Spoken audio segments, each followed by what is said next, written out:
안녕하세요. 오늘도 사연살롱을 찾아주셔서 감사합니다. 저는 쓰레기 같은 남편과 이혼하고 현재는 행복한 연애 중인 40대 초반 여성입니다. 연애한 지는 아직 1년이 채 되지 않았고 이렇게 내가 다시 사랑받을 수 있다는 사실에 매일 감사함을 느끼고 있어요.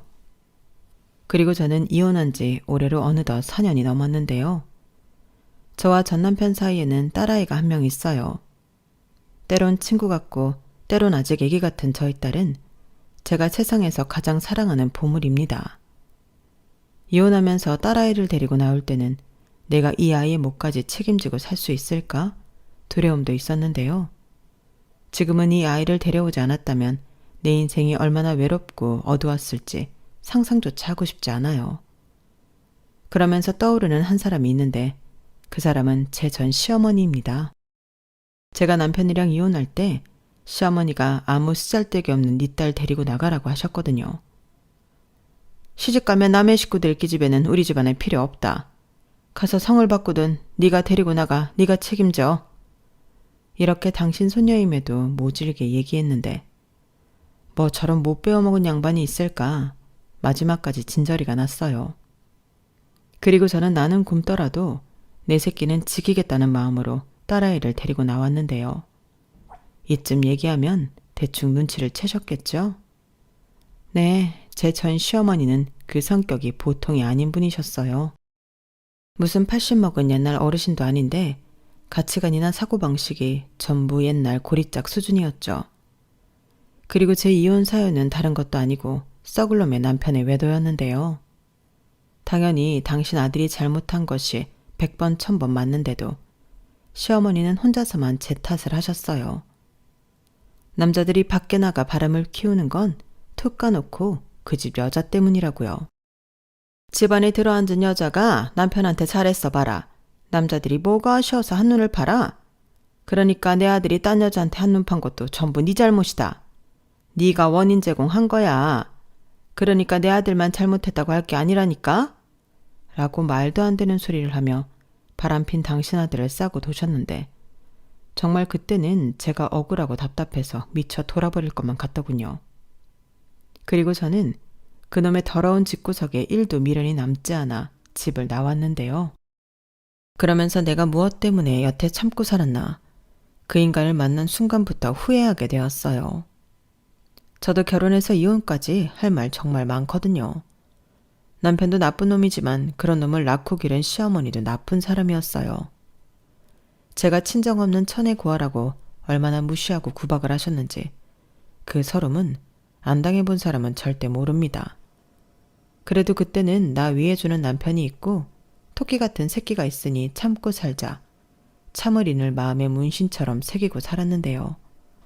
세상에 고아가 되고 싶어하는 사람이 어디 있나요? 그런데 시어머니는 항상 제가 고아라 못 배우고 뭘 몰라서 자기를 답답하게 하냐고 하셨는데 그런 말을 들으면 화장실에 가서 엉엉 울기도 많이 울었어요. 제가 고아로 크게 된 데는 가슴 아픈 사연이 있거든요. 시어머니는 그걸 다 알고 계셨음에도 저를 단 한 번도 보듬어주지 않으셨는데 그건 네 사정이다. 나랑 상관없는 일이라고 딱 선을 그으시더라고요. 그래도 한때는 그런 시어머니라도 못 느꼈던 부모 정을 느끼고 싶어 잘해드리려 노력을 많이 했어요. 지금 생각해도 못나고 가여운 마음인데 그땐 정말로 인정받고 사랑받고 싶었죠. 그 가족의 진짜 일원이 되고 싶었어요. 가족은 제가 오랫동안 갖고 싶던 못 주고 못 살 그런 거였거든요. 그리고 저는 다른 고아 출신 아이들과 다르게 제가 버려졌던 그 순간을 또렷이 기억해요. 그러니 당연하게도 그게 제 평생의 상처인데 저는 사실 친할머니 손에 자라다가 친할머니 손에 고아원에 보내졌거든요. 저를 낳아준 엄마는 제가 5살 때 지병으로 돌아가셨고 아빠는 엄마가 돌아가신 후 밖으로 놔두시며 방황하다 새장가를 가셨는데 새엄마는 본 적이 없습니다. 저는 그날 바로 할머니 집으로 가게 되었거든요. 아마도 아빠랑 결혼한 새엄마는 남의 자식인 저를 키우고 싶지 않았나 보더라고요. 그리고 아빠는 1년에 2번 정도 저를 보겠다며 할머니 댁에 오기도 했는데 그것도 점차 하지 않으셨어요. 그러다 두 번째 결혼은 이혼으로 실패하게 되었고 그 뒤에는 어디로 갔는지 흔적조차 알 수 없게 되었는데 그때 하는 수 없이 저를 떠맡게 된 친할머니는 당신은 도저히 저를 키울 수 없다며 당신이 직접 저를 고아원에 데려다 주셨어요. 저한테는 돈가스 사준다고 나가자고 하셨는데 맛있게 돈가스 먹고 도착한 곳이 고아원이었죠. 그래서 저는 지금도 그 어떤 종류의 돈가스도 먹지 않는 사람이 되었어요. 돈가스만 보면 할머니가 생각나고 그날 저녁 낯선 곳에서 잠도 못 자고 울던 어린 시절 제 모습이 떠올라 힘들었죠.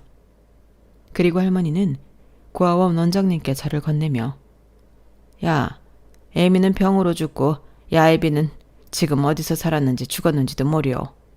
그리고 나는 야를 키울 능력도 없는 오늘 내일 하는 늙은이니께 야 좀 거둬주쇼. 이렇게 말씀하셨는데요. 그때 제 나이가 8살이었어요. 8살은 생각보다 어리지 않거든요. 알 거 다 알고 눈치도 있는데 저는 그때 제가 버려지고 있다는 걸 단번에 알았어요. 그리고 저를 시설에 두고 터덜터덜 뒷짐을 지고 떠나던 할머니의 뒷모습을 오랫동안 기억하며 원망했는데 미움도 생각보다 오래가지 못했어요. 저를 고아원에 보내고 3년도 되지 않아 할머니가 돌아가셨거든요. 사이는 심근경색이라고 들었던 것 같은데 어린 마음에도 할머니가 벌을 받았다고 생각해서 하나도 슬프지 않았어요. 그리고 그때부터는 원망의 마음도 사라졌는데 친아빠라는 인간은 그때도 나타나지 않았고 저는 정말로 부정할 수 없는 고아가 되었죠. 그리고 좋은 점도 있었어요. 그건 바로 학교에 다닐 수 있다는 거였는데 할머니랑 같이 살았다면 내가 학교에 갈 수 있었을까? 그런 생각이 들었거든요. 그러면서 혹시라도 학교에 보낼 형편이 안 되니까 나를 고아원에 보낸 건가? 그런 생각도 한 적이 있었는데 이미 돌아가셨으니 물어볼 수도 없는 일이죠.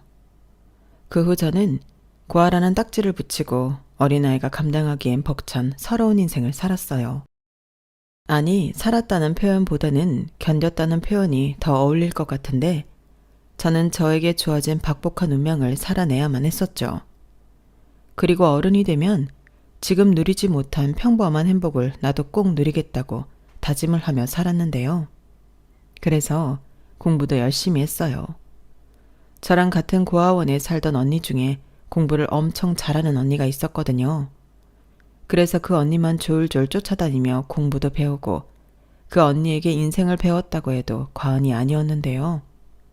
무슨 조그만 게 인생 타령이냐고 하실 수도 있겠지만 그때부터 저는 고아지만 기죽지 않고 살기 위한 마음가짐이나 스킬 같은 걸 그 언니에게 전부 배웠어요.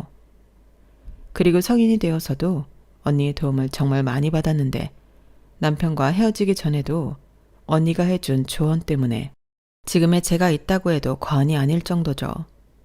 어찌 보면 어릴 때부터 지금까지 제 인생의 길잡이라고 해도 될 정도로 고마운 언니인데요. 그 언니는 지금 결혼해서 엄청 부유하게 잘 지내고 있어요.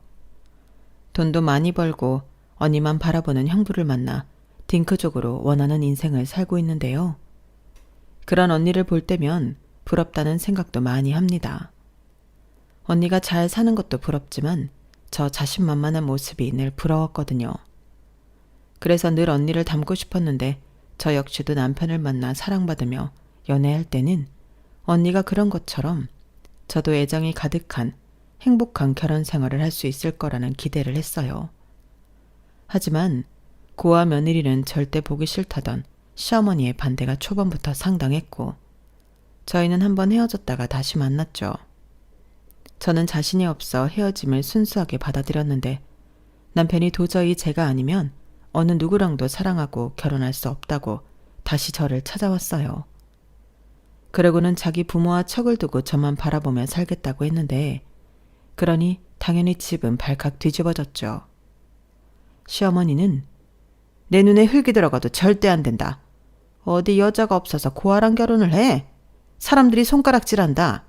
네가 뭐가 아쉬워서 저런 애를 만나? 라며 막말을 아무렇지 않게 하셨는데 그 말들은 전부 나라와 저에게 비수가 되어 꽂혔어요. 그렇잖아요.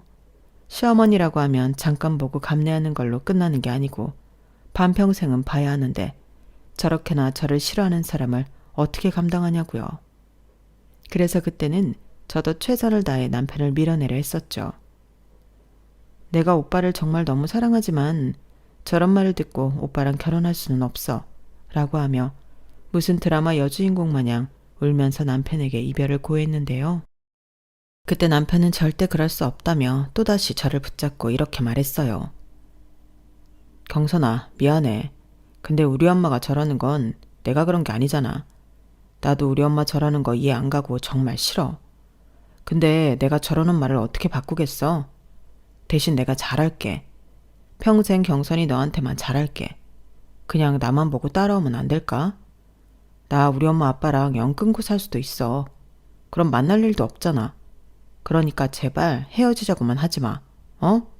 부탁이야. 우리 서로 사랑하잖아. 이렇게 사랑하는데 우리가 어떻게 헤어져? 나는 경선이 너랑 가족이 되고 싶어. 경선이 너도 빨리 가정을 만들고 싶다고 했잖아. 저는 남편의 절절한 구애의 말에 마음이 힘들었어요. 그때 당시 남편이 했던 말은 전부 맞는 말이었거든요. 시어머니의 반대가 감당이 되지 않아 헤어지자고 했지만 남편을 너무 사랑하는 마음이 있었고 또 남편과 하루빨리 결혼해 바라던 가정을 꾸리고 싶었는데 저렇게 남편이 말을 하니 저도 더는 남편을 밀어낼 수가 없더라고요.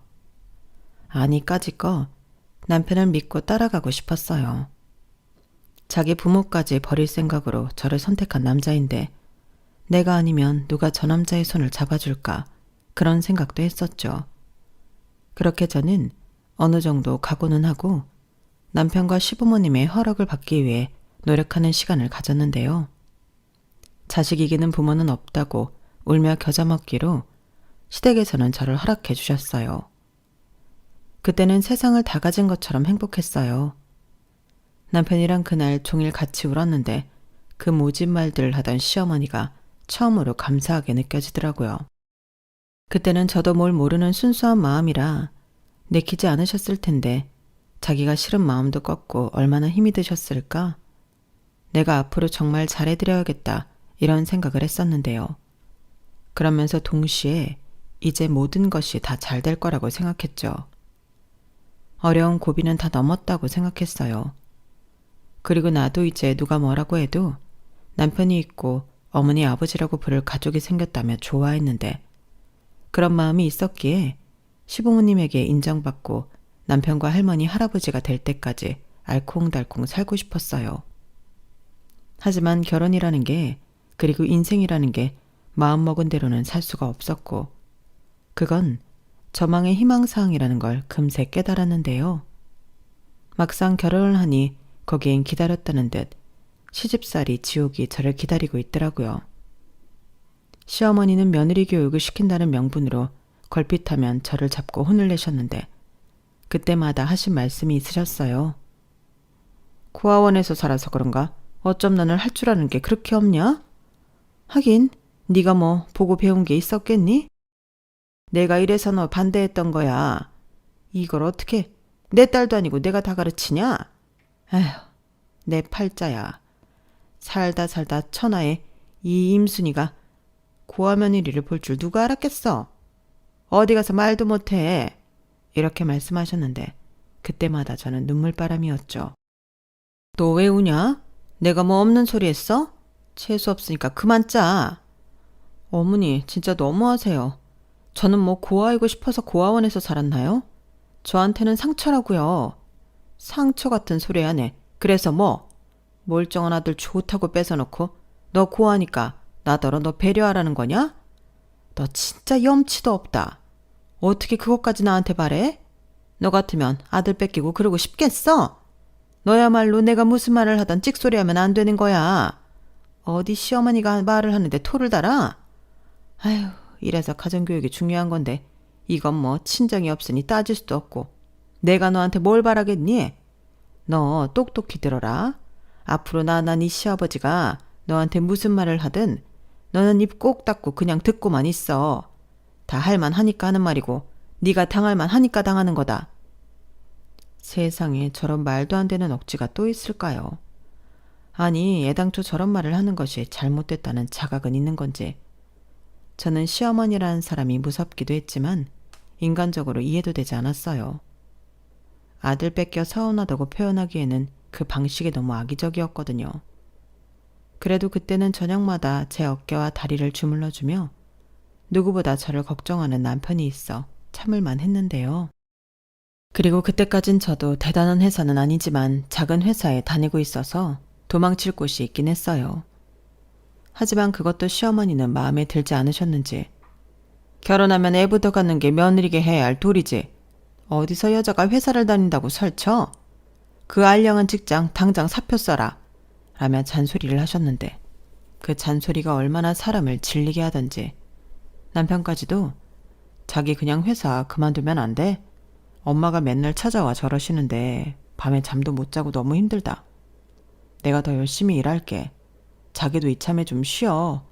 나중에 애기 생기면 쉬지도 못하잖아.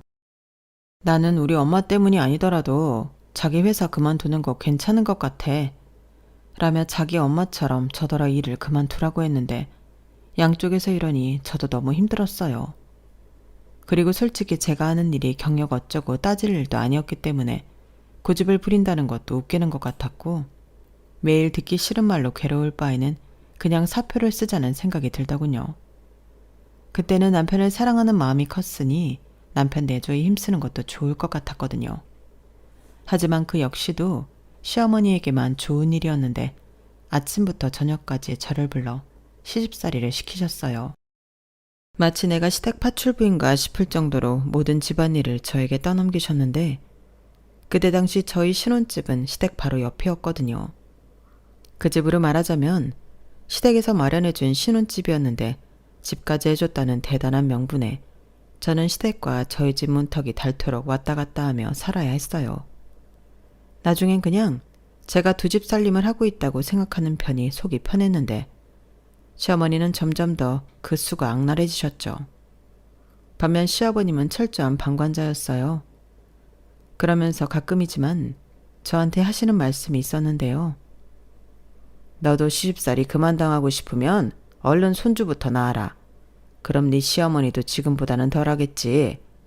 아니 신혼부부가 뭘 하길래 여태 애 들어섰다는 소리가 없어? 혹시 너한테 무슨 문제 있는 거 아니냐? 이렇게 말씀하셨는데 부부가 아주 천생연분이더라고요. 왜 말을 꼭 다른 사람 상처받게 해야 당신들 직성이 풀리는 건지 저는 점점 마음이 병들어갔어요. 그러니 임신도 되지 않은 것 같았는데 사람이 마음이 편하고 몸이 편해야 아이도 찾아오지 않겠냐고요. 하지만 무슨 닭달만 하면 다 되는 줄 알고 시아버님은 저만 보면 손주 타령을 하셨고 저는 답답함에 아무 말도 하지 않았어요. 어떻게 될지 모르는데 알겠다고 할 수도 없고 모르겠다고 할 수도 없잖아요. 그런데요, 사실은 저 역시도 제가 아이를 하루빨리 낳고 싶은 마음이 있었어요. 하도 들어서 그런지 정말로 애를 낳으면 지금보다는 제 처지가 괜찮을지도 모른다는 생각을 했는데 거기에 남편까지도 아이를 바라고 있으니 저는 하루라도 빨리 아이를 갖고 싶었죠. 하지만 여러 가지 원인 때문인 건지 저는 다른 여자들처럼 임신이 되지 않았고 급기야 시어머니는 제가 고아에 애도 못 낳는 거냐며 당신이 직접 산부인과에 예약까지 하시고 저를 데리고 가서 검사까지 받게 하셨는데요. 다행히 검사 결과는 아무 문제가 없다고 했어요. 그 말을 의사 선생님에게 듣는데 어찌나 다행인지 만약 저한테 정말로 문제가 있었다면 시어머니가 어떻게 나오셨을까 눈앞이 아찔했죠. 그리고 의사 선생님은 그리고 원래 검사는 부부가 둘 다 받아야 정확해요. 임신이 꼭 여자한테 문제가 있어서 안 되는 건 아니거든요. 남자한테도 문제가 있으면 임신이 어려우니까요. 그러니까 조금 더 노력해 보시고 그때도 안 되시면 그땐 아드님 검사를 하시는 게 좋겠습니다. 요즘은 불임으로 가기 전 치료가 가능한 수준도 많거든요. 라고 하시기도 했는데 그때 시어머님은 당신 아들은 아무 문제가 없다며 기분 나쁜 표현을 의사 선생님 앞에서 다 하셨어요. 그때 저도 저지만 의사 선생님도 많이 당황하시더라고요. 의사 선생님이 무슨 악의적인 감정이 있다고 그런 말씀을 하시겠어요. 정확한 검사 결과를 알고 싶으면 그렇다고 안내해 주신 걸 텐데 날벼락을 맞으신 거죠. 그렇게 산부인과 다녀온 후 시어머니는 우리 아들은 아무 문제 없다. 그건 내가 장담해. 그러니 너는 죽기 살기로 노력해서 아들 손자를 낳아. 그래야 너도 너 받아준 나한테 보답이라는 걸 할 수 있지 않겠니? 나 참 기가 막혀서 어디 건장한 내 아들을 고자로 만들어? 그놈의 의사 돌팔이 내가 다시는 그 동네 가나봐라. 라며 씩씩거리셨는데 속으로 좀 고소하긴 했어요. 날벼락 맞은 의사 선생님께는 좀 죄송하지만 그런 말씀을 해주셔서 감사하더라고요. 그리고 저는 검사 결과도 들었겠다. 정말로 남편만 아무 문제가 없다면 아들 셋은 낳고 싶었는데요. 그래야 저도 제 위신이 세워질 것 같더라고요. 시어머니는 꼴랑 아들 하나 낳아놓고 저렇게 아들 가진 부모 유세를 떠는데 보란듯이 그러고 싶었어요. 그리고 그 뒤에는 시어머니 극성에 한의원에 가서 소위 임신 잘 되는 약도 지어 먹고 그때 한의사 할아버님이 임신하고 싶으면 적당히 쉬어야 한다는 말에 시집살이도 좀 줄었는데 보기 싫은 사람 덜 보고 듣기 싫은 잔소리 좀 피하니 거짓말처럼 임신이 되었어요. 그때는 또 얼마나 행복하던지 결혼하고 그렇게 행복한 기분은 처음이었는데 남편도 무지 기뻐했죠. 늘 일찍 퇴근해서 제가 먹고 싶다는 것도 사오고 곧 태어날 아이에 대해 이런저런 대화도 나누며 우리 세 식구 행복하게 사는 그림을 같이 그렸는데요. 첫 아이는 아들이 아닌 딸이었어요. 남편은 처음부터 딸을 갖고 싶었다며 좋아했지만 시부모님은 아니었죠.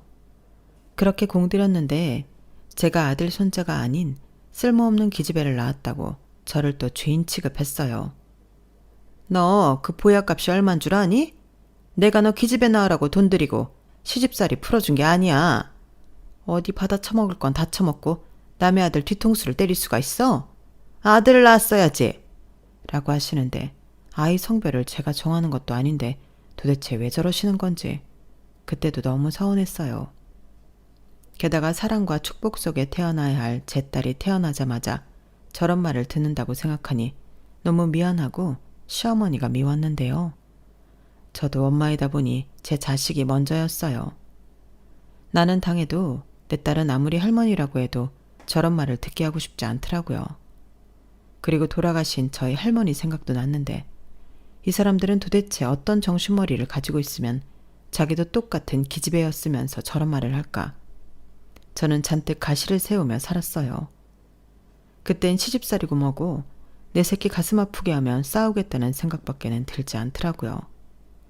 그리하여 그때부터는 종종 시어머니와 목소리를 높이며 싸우기도 했는데 시어머니는 제가 기집애를 낳더니 막 나가자고 덤빈다며 저를 더욱 미워하셨죠. 또 그놈의 고아 타령 하시면서요.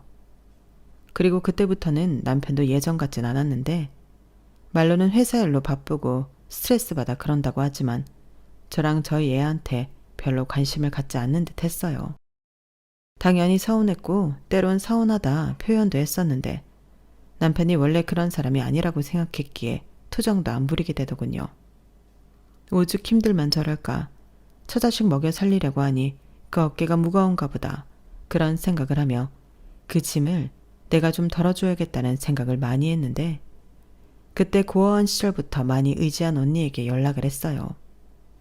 그전에도 종종 마음 힘들고 지칠 때 연락을 하곤 했었는데 언니는 제가 연락하면 단 한 번도 귀찮아하거나 싫은 티를 내지 않았죠. 나중에 그러는데 저도 언니를 친정 언니처럼 생각했지만 언니도 똑같았다고 했어요. 친정 동생이라고 생각하면 걱정이 되지 하나도 귀찮지 않았다고 했는데 너무 고맙죠. 다른 사람한테 들었는데 피를 나눈 형제도 그런 마음을 갖기는 힘들다고 하더라고요. 그러니 따지고 보면 남인데 저런 마음으로 저를 생각해줬다는 것이 신기하고 고맙기만 했는데요. 언니 덕의 순간이긴 하지만 저는 숨통이 트이는 기분이었어요. 그리고 제가 남편 얘기를 하니 제일 좋은 건 제가 다시 일을 하는 게 아니겠냐고. 하고 싶은 일이 없는지 물었는데 솔직히 그때는 자신이 없었어요. 대학을 나온 것도 아니고 자격증이 있는 것도 아니고 경쟁이라고 내세울 것도 없으니 나는 지금까지 뭘 했지? 하는 자괴감이 들었는데 그때 언니가 그러더라고요. 애 낳고 가정 돌봤지. 그게 얼마나 어려운 일인데. 원래 가정주부 일이 하찮게 보여도 없으면 바로 티나는 거야. 그러니까 스스로 너를 깎아내리지 마. 너 대단해. 언니나 그렇게 생각하지. 누가 그렇게 생각해. 그리고 지금은 우리 딸도 어리니까 엄두도 안 나. 나도 집에서 부업 같은 거라도 할까? 그게 들어보니 돈은 많이 안 되는 것 같긴 한데 그래도 반찬값 정도는 벌 수 있대. 네 시댁에서 퍽이나 너 그거 할 시간 주겠다. 그럼 그 반찬값도 못 버는 거 아니야. 그러지 말고 너 언니 따라서 주식 좀 해볼래? 뭐? 주식? 아, 말도 마. 내가 그런 무서운 걸 어떻게 해. 그리고 돈도 없어. 너는 잘 나가는 이 언니 뒀다 뭐하냐? 내가 너 위험한 일 시키겠어? 주식도 잘 공부하고 주관 있게 하면 괜찮아. 목돈도 필요 없어. 그냥 조금씩 해보는 거지. 한번 생각해봐. 너 반찬값 정도는 쉽게 벌게 해줄게.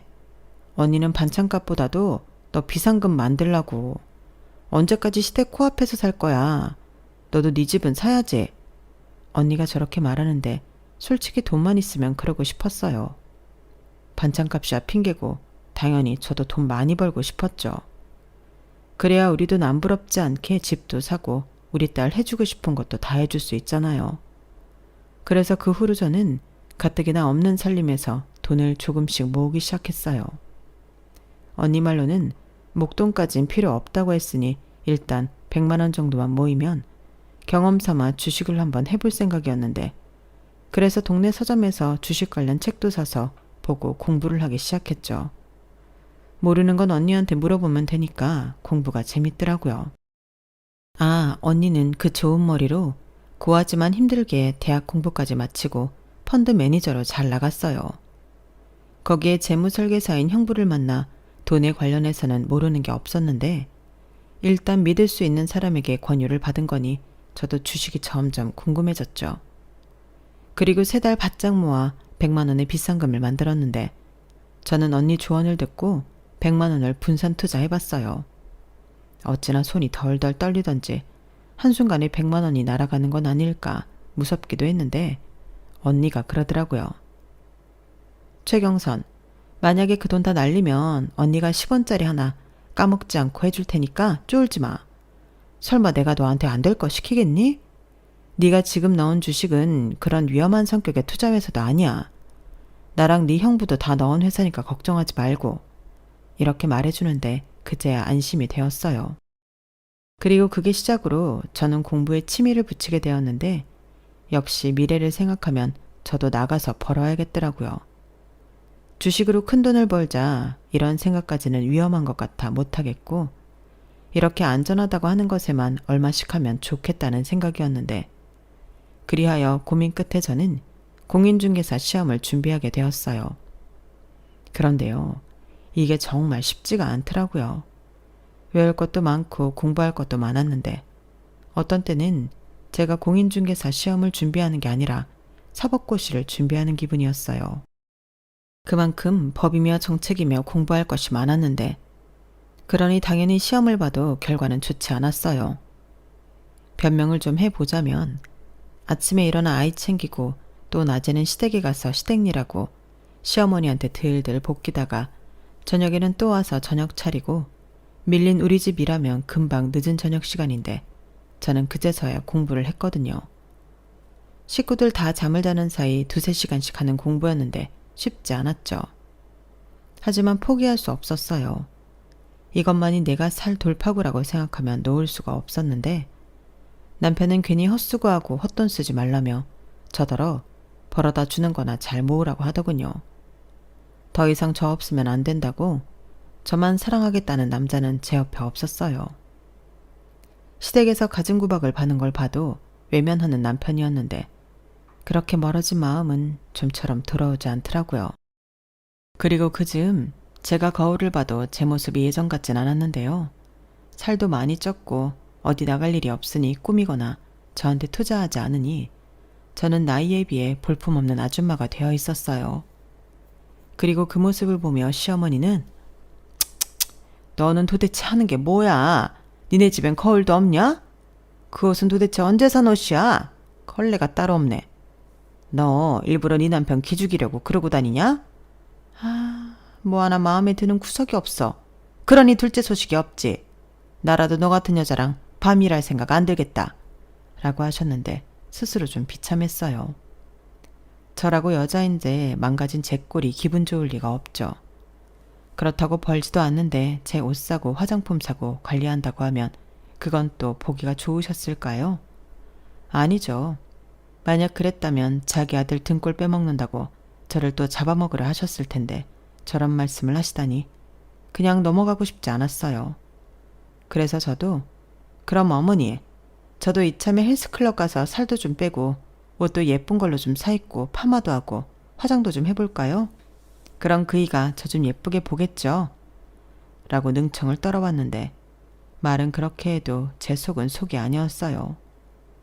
그런데 제가 그렇게 말하자 시어머니는 무섭게 저에게 두 눈을 부라리셨고 아무 말도 하지 못하셨는데 그 속을 제가 모르지 않죠.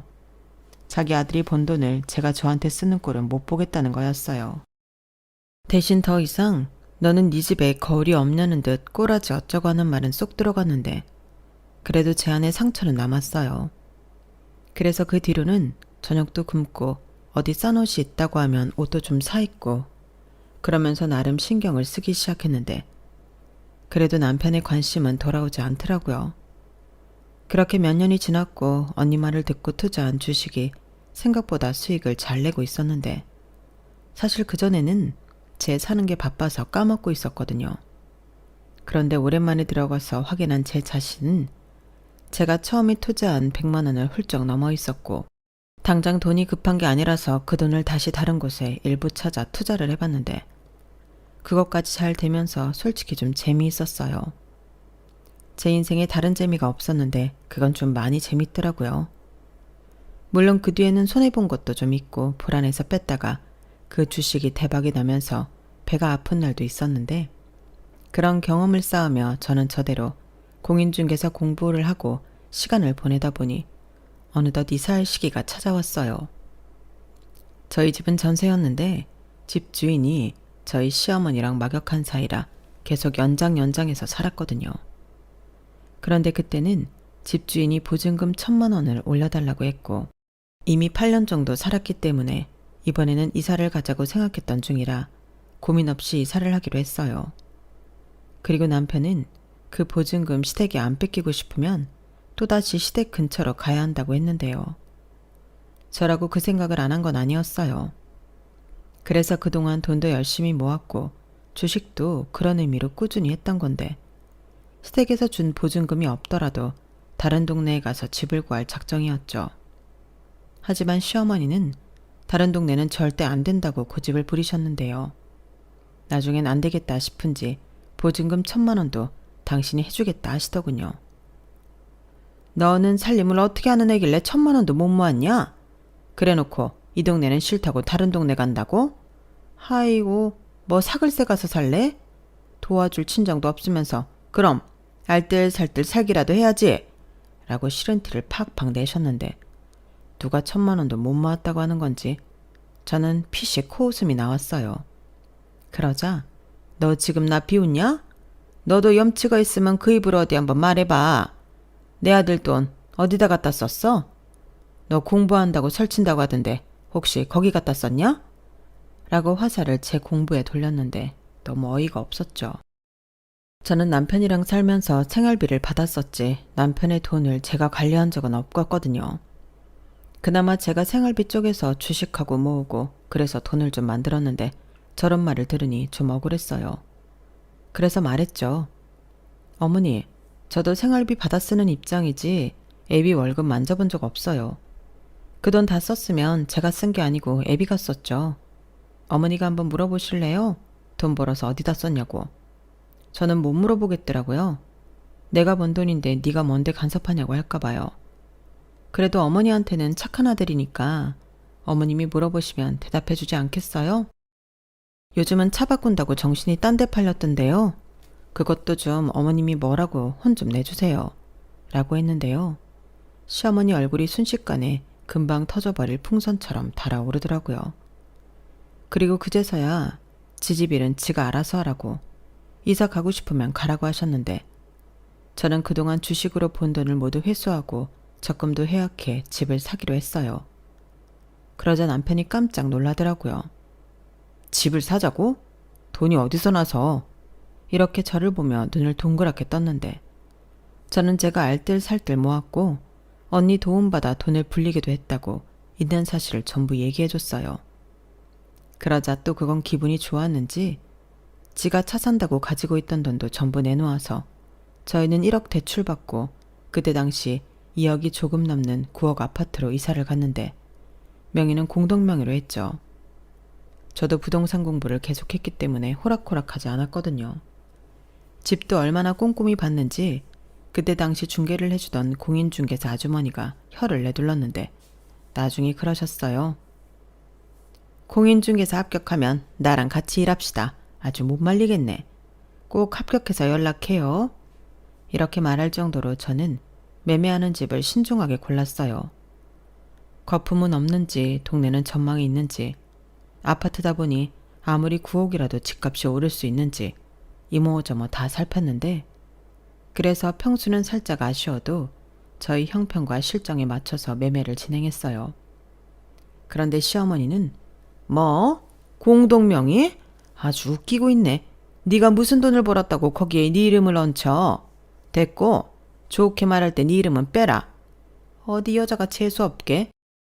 라고 입에 거품을 무셨는데 저는 물러나지 않았어요. 솔직히 누구 덕에 집을 사는데 그럴 수는 없죠. 그리고 제가 돈을 모아서 집을 살 수 있게 된 거라는 걸 야무지게 설명드렸는데 그러자 시어머니는 더 괘씸하다 하셨어요. 자기 집 전세보증금 1,000만 원은 못 낸다고 하더니 그런 돈은 또 어디서 났냐고 저더러 은큼하다고 하셨죠. 그리고는 너 나랑 멀리 떨어져 살고 싶어 일부러 그런 거지? 뭐 멀리 떨어져 있으면 내가 너 못 괴롭힐 줄 아냐? 아예 짐 싸서 내 집에 들어 앉히는 수가 있어. 라고 하시는데 진짜 귀신은 뭐하느라 저런 아줌마 안 데려가나 저승사자도 원망했어요. 그 순간만큼은 미웠거든요. 오죽하면 저희 딸도 할머니를 싫어했는데요. 한 번은 저희 애가 할머니 싫어. 할머니는 왜 맨날 우리 엄마한테만 뭐라고 해요? 우리 엄마 괴롭히지 마요. 라고 대놓고 말한 적도 있었어요. 그러자 시어머니는 저게 누굴 닮아 저러냐고 저더러 자식 교육 똑바로 시키라고 하시더군요. 제가 볼 땐 할 말 다 하는 할머니를 알게 모르게 많이 닮은 것 같은데 자기 닮았다는 생각은 못 하시는 것 같았어요. 원래 임신 중에 가장 미워하는 사람을 애가 닮는다고 하잖아요. 다행히 생긴 건 남편을 많이 닮았지만 성격은 할머니 성격을 많이 닮아서 키우면서도 저도 깜짝깜짝 놀랄 때가 많았어요. 물론 저희 딸은 그 말을 제일 싫어하는데 그걸 의식해서인지 지금은 말도 예쁘게 하려 하고 할머니랑 반대로 하려고 하더라고요. 그 결과 지금은 너무 예쁜 딸인데 주변에서도 예의 바르고 착한데 야무지기까지 하다며 칭찬이 자자합니다. 그러니 딸은 저의 자랑이기도 한데요. 그런 딸이 있었기에 저한테 마음이 식은 남편도 참고 살았죠. 하지만 제가 참고 산 노력도 무의미하게 남편은 바람을 피우고 있었고 별로 감추고 싶지도 않았는지 조심도 하지 않는 뻔뻔한 태도를 보였는데 그렇기에 제가 알아차리는 데는 그리 오래 걸리지 않았어요. 아니, 오히려 빨리 알아채라고 일부러 흔적을 흘리는 것처럼 보였는데 그래서 더 약오를 하고 모른 척 했어요. 이혼을 할 때 하더라도 어느 정도 준비를 해야 할 수 있다고 생각했거든요. 그리고 그때부터는 저도 살짝 제정신이 아닌 상태에서 지냈는데 시어머니가 아무리 전화해서 오라고 하셔도 가지 않았죠. 그럴 시간에 공부를 해야 했거든요. 그리고 그때는 급하다 보니 주식도 좀 과감하게 했는데요. 그게 불안해 보였는지 언니가 그랬어요. 너 급하면 언니가 돈 해줄 수 있어. 그러니까 괜히 조바심으로 주식에 모험하지 말고 이럴 때일수록 신중해야 돼. 그리고 나는 네가 이혼 안 하고 그러고 있는 것도 마음에 안 들어. 너 혹시 네 남편 마음 바꿔 돌아올까? 그거 기대하는 거 아니지? 하며 언니는 제가 못난 생각을 하고 있을까 봐 걱정을 많이 했는데요. 그렇기 때문에 친동생도 아닌 저에게 저런 도움까지 주겠다고 나선 언니가 너무 고마웠어요. 하지만 저는 차마 그런 도움까지 냉큼 받을 수는 없다고 생각했는데 그렇잖아요. 그거야말로 저희 시어머니가 노래하던 염치가 없는 행동 같았거든요. 그리고 그때는 저보다도 남편이 애가 타고 있던 상황이라 금방 이혼해주고 싶은 마음은 없었는데요. 나중에 지도 안 되겠는지 저한테 이혼하자고 뻔뻔하게 말하더군요. 지가 뭔데 지 입으로 이혼하자고 하는 건지 벌써 지 집에도 얘기를 다 했다 하더라고요. 어쩐지 그즈음 시어머니 빗발치던 연락도 없어졌다 생각했는데 다 그럴 만한 이유가 있었던 거죠. 그리고 예상은 했지만 시부모님은 남편에게 이혼을 하든 두 집 살림을 하든 네가 알아서 하라고 했다는데 기가 막혔어요. 보통은 그런 아들 새끼 가만두지 않겠다고 난리를 쳐도 이상할 일이 아닌데 그런 아들 편을 들다니 그 사람들의 자식 사랑엔 제가 두 손 두 발 다 들겠더라고요. 그런데 갑자기 저한테 남편이 임신 테스트기와 아이 초음파 사진을 보여주며 저한테 제발 이혼해달라고 빌기 시작했어요. 네가 원하면 이 집도 너 줄게. 나 우리 혜주 사랑하고 우리 아이 책임져야 해 라고 하는데 저도 모르게 그놈 면상을 후려쳤죠. 제가 손이 좀 맵거든요. 그때 소리가 어찌나 쩍하고 나던지 때린 저도 당황했다니까요. 그리고 제 손에 맞은 남편은 어이없게도 바닥에 쓰러졌는데 어지간히 이혼을 하고 싶었는지 화도 내지 않더군요. 그래서 더 애를 태워줄까 어쩔까 고민하다 그놈이 갖고 있는 거 다 뺏고 이혼하기로 결심했어요. 사실 그해 제가 공인중개사 시험을 최종 합격했거든요. 이게 한 번 붙었다고 끝이 아니고 계속 시험을 봤어야 했는데 그 어지러운 정신 속에서도 저는 공부를 놓지 않았어요. 아니, 오히려 이런 날이 올까봐 더 공부에 매달렸는데 그때는 다행히도 시간이 제 편이긴 했죠. 그리고 예상한 대로 시부모님이 난리가 나셨는데 왜 자기 아들 걸 전부 뺐냐고 저더러 도둑년이라고 하셨어요. 그동안은 자기 아들 구린 것 때문에 가만히 있더니 이혼해주는 조건으로 제가 자기 아들 거 다 챙기자 그건 못 보겠다 하시는 거죠.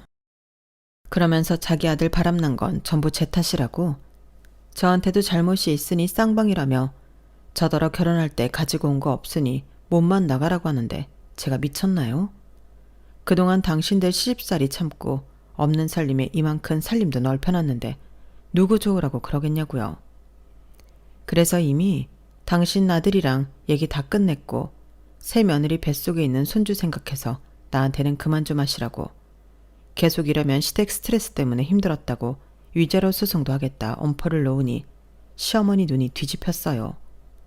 고아인 주제에 자기가 받아줬는데 무슨 위자료 타령을 하냐며 해보려면 해보라고 하더라고요. 그래서 했습니다. 하라고 하는데 못할 이유가 없죠. 남편이랑 합의 이혼하면서 시댁 스트레스 받아 힘들었던 거 참조해달라고 거기에 위자료 청구했는데 하루빨리 이혼하고 새장가 갈 생각에 남편이 큰 저항도 하지 않았어요. 어차피 위자료 청구는 시부모님 재산에 걸 거였기 때문에 저는 더 하고 싶었죠. 그동안 당한 서름도 있는데 이렇게라도 보상받고 싶었어요. 그러자 언제 개거품 물었냐는 듯 시어머니가 저에게 잘못했다고 위자료는 빼달라고 사정을 하는데 사람 인생 살아봐야 한다는 말이 딱이더군요.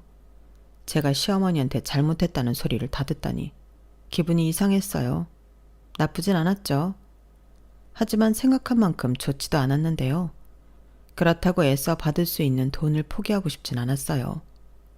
어차피 그 집 사람들한테 욕먹는 건 하루 이틀도 아니었고 한 번 더 대차게 욕을 먹는다고 해서 더 기분 나쁠 것도 없었는데 오히려 이젠 남이 되었으니 제가 모욕죄 같은 걸로 고소를 할 수 있다고 하더라고요. 그러니 저한테 더는 뭐라고 하지도 못하는 시부모님이셨는데 나중에 시부모님도 사내 만에 싸우셨다고 하더군요. 며느리를 어지간히 잡았어야지. 그래서 걔가 그런 독한 마음을 먹은 거 아니야. 왜 내가 당신 때문에 내 피 같은 돈을 날려야 하는 건데? 왜? 이렇게 시아버님이 시어머니한테 그 돈 만들어 오기 전까지 들어오지 말라고 했대요. 그 말을 전해 들었을 때는 기분이 좀 좋긴 했는데 성에 차진 않았죠. 제가 참고 견딘 시간은 꽤 길었잖아요. 그리고 보람도 없이 남편이 배신했고 그렇게 끝난 결혼 생활이었는데 저는 정식으로 취직도 하고 일도 하게 되면서 집을 이사했어요.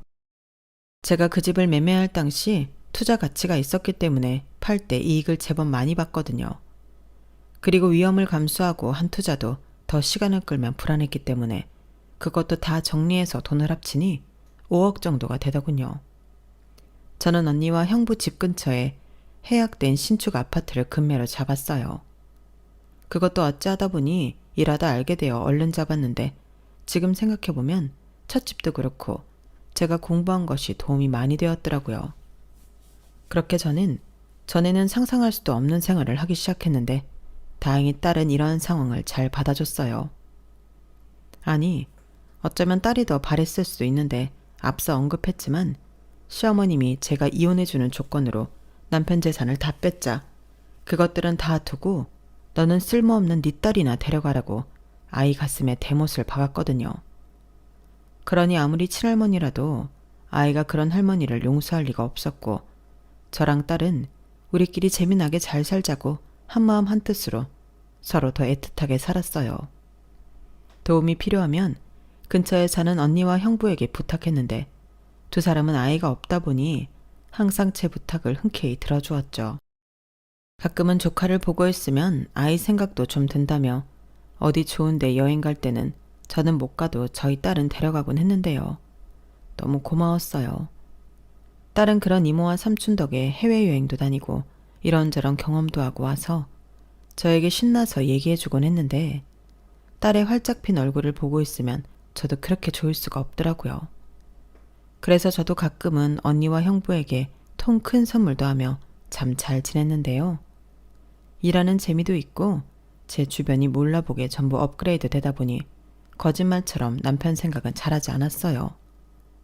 하지만 그 뱃속에 있던 아이가 아들이라는 건 들어서 알고 있었는데 그 시부모였던 양반들이 얼마나 좋아했을까 그런 생각은 했었죠. 그런데 역시 죄를 지으면 벌은 받는가 봅니다. 다 잊고 잘 살고 있는데 전 남편에게 뜬금없이 연락이 왔어요. 뭐야, 우리 사이에 연락할 일이 있나? 에이, 너무 그러지 마라. 나도 내가 잘못한 거 아는데 그래도 연락했어. 잘 지내지? 잘 지내. 근데 내가 잘 지내는 거 궁금해서 연락한 건 아닐 거잖아. 빙빙 돌리지 말고 본론만 얘기해. 나 바쁘니까. 알았어. 그렇게 경선이 네가 말하니까 본론만 얘기할게. 우리 엄마 대장암이래. 그것도 3기. 아, 그래? 그런데 뭐? 안 놀래? 그래도 한때는 시어머니였잖아. 놀라길 바라는 거야? 아니면 좋아하길 바라는 거야? 당신 말대로 한때지. 지금은 남이잖아. 그래도 우리 사이엔 딸도 있는데 완전 남은 아니지. 그래서 하는 말인데 우리 엄마 병원에 입원하셨거든? 경선이 네가 병간호 좀 해주면 안 돼? 뭐? 제정신이야? 나더러 전 시어머니 병간호를 하라고? 네 마누라 있잖아. 우리 와이프는 지금 둘째 임신 중이야. 그리고 첫째 아들도 어리고. 그런데 어떻게 시어머니 병간호를 하라고 하니? 그래서 네 마누라 병간호 못 시키니까 이혼한 전처한테 시키겠다고 전화를 한 거야? 정말 웃긴다. 설마 내가 그 소리 듣고 알겠다고 할 줄 알았던 건 아니지? 내가 오죽 급하면 경선이 너한테 전화를 했겠냐? 예정이란 게 있잖아. 예정? 정말 어이없다. 우리가 정이 어딨니? 비운정도 정이지. 지랄하고 자빠졌네. 다 필요 없고 간병인을 쓰던지 네가 하든지 알아서 해. 네 집 일은 니들끼리 해결해라. 오만 남한테 구질구질하게 부탁하지 말고. 야, 최경선, 너 정말 이렇게 야박하게 굴 거야? 너는 뭐 악능냐? 그리고 우리 엄마 너 그렇게 싫어하지 않았어. 지금 우리 와이프 엄마한테 얼마나 당하고 사는 줄 알아? 걸핏하면 고아였던 너보다도 못한다고 비교당하고 구박받고. 그래서 지금 둘째 임신 중인데도 조상기 있고 그래. 너 우리 애 잘못되면 책임질 거야? 책임 같은 소리 하네. 왜 진짜 나한테 이러지? 그런 건 네 엄마한테 따져. 네 엄마가 과연 내가 좋아서 네 와이프한테 그런 소리 했겠어? 그냥 네 엄마는 누구든 괴롭히고 싶은 거야. 그렇게 말하면 지금 네 와이프 열받을 줄 알고 일부러 하는 소리라고. 순진한 거야, 멍청한 거야, 뭐야? 진짜 너무하네. 우리 이혼할 때 내가 내 거 다 준 거 벌써 까먹었어? 그럼 그거라도 다시 내놔. 간병인 쓰게. 싫어. 내가 왜? 이혼의 사유는 당신의 외도였고 합의 이혼 조건으로 받은 거야. 마치 나 생각해서 다 준 것처럼 얘기하는데 아니었다고. 그리고 그렇게 따지면 나는 지금 양육비도 안 받고 있어. 내가 다 주고 우리 집에 얹혀 사는데 양육비를 어떻게 주냐? 우리 부모님한테 위자료까지 뜯어갔잖아. 그거야 당신들이 한 대로 거둔 거고. 됐고, 이 통화 나 녹음했거든? 계속 이러면 나 또 법으로 한다. 다시는 전화하지 마. 저는 제 할 말만 하고 전화를 끊었어요. 더 들을 말도 없고 듣고 싶지도 않았는데 이건 순 억지잖아요. 아무리 급해도 그렇지 어떻게 이혼한 저한테 자기 엄마 병간호를 해달라고 그래요? 저는 너무 어이가 없어서 그날 저녁 언니와 한 잔 기울이며 이 이야기를 나눴어요. 그러자 언니는 여기에는 쓸 수도 없는 쌍욕을 연신 내뱉으며 연락처 당장 차단하라고 했는데 벌써 했죠. 그리고 그놈도 더는 말해봤자 씨알도 먹힐 것 같지 않으니 그 다음부터는 잠잠해졌는데 그 후 2년 정도 지났을까? 어쩌다 보니 매물에 시댁집이 떴더군요. 제 관할 지역이 아니어서 몰랐는데 급매로 내놨더라고요. 저희 쪽 고객이 그 동네에 이사할 매매 건물을 찾는 중이라 알아보고 있었는데 기분이 묘했어요. 그렇다고 그 집을 소개하고 싶은 마음은 없었는데 그 동네 부동산 연결해주러 몇몇 분을 만나니 결국 시어머니가 돌아가셨다는 말을 듣게 되었어요. 그분도 제가 그 집 며느리였다는 걸 알고 있었거든요. 어머, 이게 누구야? 신수가 훤해졌네. 그러게 이혼하고 팔자가 요렇게 핀 거야? 잘했다, 잘했어. 근데 그거 알아? 그 집 옆였네. 전 시어머니 암 걸렸잖아. 그리고 병원비에 간병인비에 빚더미 안더니 집 금매로 내놨다. 기분이 묘하겠어. 그래도 속은 좀 시원하지? 라고 하는데 저는 그냥 웃어 넘겼어요. 그 집 망했다고 좋아하면 또 그 집 전 며느리가 와서 그거 알고 좋아했다는 소문이 날 것 같아 그냥 관심 없다는 듯 얘기만 들었죠.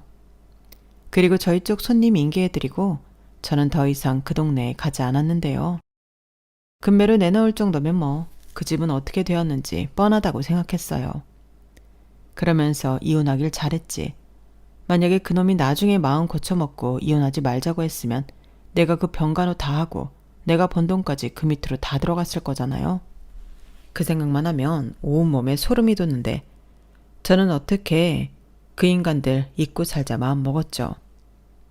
그리고 사람 인연이라는 게 정말 신기하게 다시는 남자 잘못 만나 신세 망치기 싫어 아무도 만날 생각이 없던 저였는데 새로운 사랑은 가랑비에 옷 젖듯 그렇게 찾아왔어요.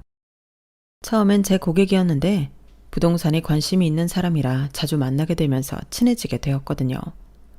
알고 보니 저희 동네 이자카야 사장님이셨는데 저랑 2살 나이 차이가 났어요.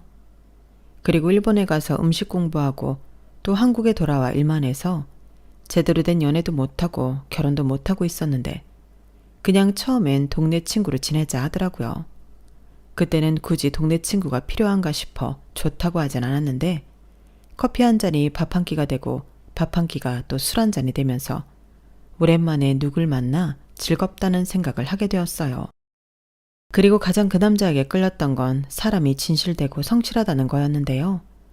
남자라면 다 있다는 그 허세와 허풍이 없어서 좋았죠. 게다가 누구보다 자기 일을 사랑하는 사람이라 더욱 매력적이었는데 덕분에 맛있는 음식도 지금도 많이 얻어먹고 있습니다. 저도 음식을 못하지 않는데 비교도 할 수가 없어요.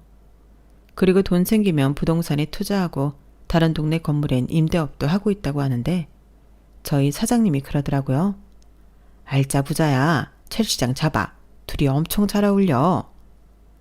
이렇게 저희 연애에 적극적이셨는데 언니랑 형부 저희 딸도 제 연애에 한마음 한뜻으로 응원을 했죠.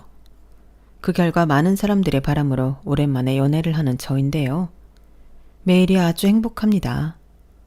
젊어서 하는 연애도 예쁘고 뜨겁지만 우리 나이에 하는 연애도 좋더라고요. 뜨겁진 않아도 따뜻하고 또 서로에게 힘이 되어주는데 서로 응원하고 있다는 걸 알기에 힘든 일이 있어도 든든해요. 요즘은 그 사람 휴무일일 때 딸이랑 셋이서 종종 어울리는데 그림이 그럴싸하다고 하네요. 아직은 잘 모르지만 신중하게 잘 만나보려고요. 그리고 무엇보다 오랜 시간 힘들게 살았기에 지금은 많이 누리고 싶은 마음이 있는데요. 딸이랑 또 저만 바라봐주는 그 사람이랑 또 항상 제 버팀목이 되어준 언니 형부와 오래오래 건강하고 행복하고 싶습니다. 저는 지금도 남의 눈에 눈물 흘리게 하면 내 눈에서는 피눈물이 흐른다는 말을 맹신해요. 그렇기 때문에 나한테 일부러 나쁘게 하는 사람이 아니라면 늘 친절하게 내가 먼저 베푼다는 마음으로 살고 있어요. 뜬금없지만 인생은 결국 내가 한 대로 거두더라고요. 그러니 저는 지금도 앞으로도 덕을 쌓으며 살아갈 생각인데요. 많은 걸 바라진 않지만 딱 한 가지는 간절히 바라고 있거든요. 제 인생에 2번 다시는 전 시어머니와 전 남편 같은 악연을 만나지 않는 것.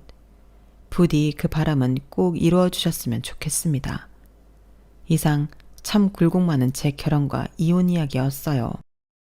저도 이렇게 제 살아온 시간을 자세히 들여다볼 기회가 잘 없었는데 이런 특별한 시간을 가질 수 있게 해주셔서 감사합니다. 쓰다 보니 사연이 많이 길어졌는데 끝까지 들어주셔서 거듭 감사합니다. 여러분들은 저처럼 사연 많고 굴곡진 삶 말고 늘 건강하고 행복하게만 사세요. 꼭 그러시길 바라며 저는 이만 물러가겠습니다. 안녕히 계세요.